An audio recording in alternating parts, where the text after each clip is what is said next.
और सिर्फ दोष क्या था, इनकलाब जिंदाबाद, ये नारा हमारी क्लास में लगा। सारी क्लास को उठा करके ट्रकों में बैठा करके, बॉर्डर सिक्योरिटी फोर्स और सीआरपीएफ के ट्रकों में बैठा करके जेल में डालने का काम किया 2 बार। ये मैंने अपनी आंखों से देखा। हमें एक बार नहीं, अनेकों बार कॉलेज के प्लेग्राउंड से उठा करके, और हमें ही नहीं, सारी क्रिकेट की टीम को, सारी फुटबॉल की टीम को, सबको उठा करके हमारे शहर से 20 किलोमीटर दूर जाकर के किसी अनजान जगह पर छोड़ने का काम ये हमारे कॉलेज के बच्चों के साथ हो रहा था, जिनका जो सिर्फ अपने जोश में, नौजवानी में इनकलाब जिंदाबाद का नारा लगाते थे, जयप्रकाश नारायण जिंदाबाद का नारा लगाते थे, इस पर इस तरीके की परिस्थिति ला करके खड़ी की थी। और जैसा मैंने कहा कि 1,40,000 लोग, और उसमें से ज्यादातर लोग हमारी विचारधारा के थे, जिनको अरेस्ट किया गया, लेकिन एक भी नहीं टूटा, एक भी नहीं टूटा, एक भी नहीं टूटा।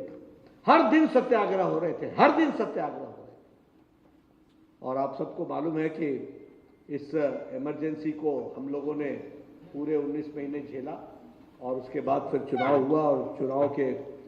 और उसमें एक बात और ध्यान में रखनी चाहिए, मीडिया पर प्रतिबंध लगा, सेंसर्ड मीडिया, कुछ नहीं आता था।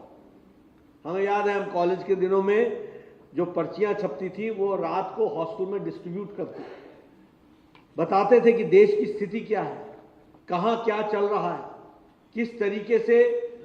जुर्म ढाए जा रहे हैं, और किस तरीके से चीजों को रोका जा रहा है, प्रजातांत्रिक लोगों को रोका जा रहा है। ये उस समय नारा लगा था, India is Indira, Indira is India. ये इनकी सोच हो गई थी, ये प्रजातंत्र का गला घोटने वाले लोग। अब ये बात अलग है, अलैदी है कि राहुल गांधी जी ने इतिहास कम पढ़ा है, इसलिए उनको इतिहास की जानकारी कम है। वैसे भी पढ़ने लिखने का शौक शायद कम है, मालूम नहीं डिग्री कितनी आई है, लेकिन इतिहास कम पढ़ा है, उनको जानकारियां नहीं है किस तरीके से उस समय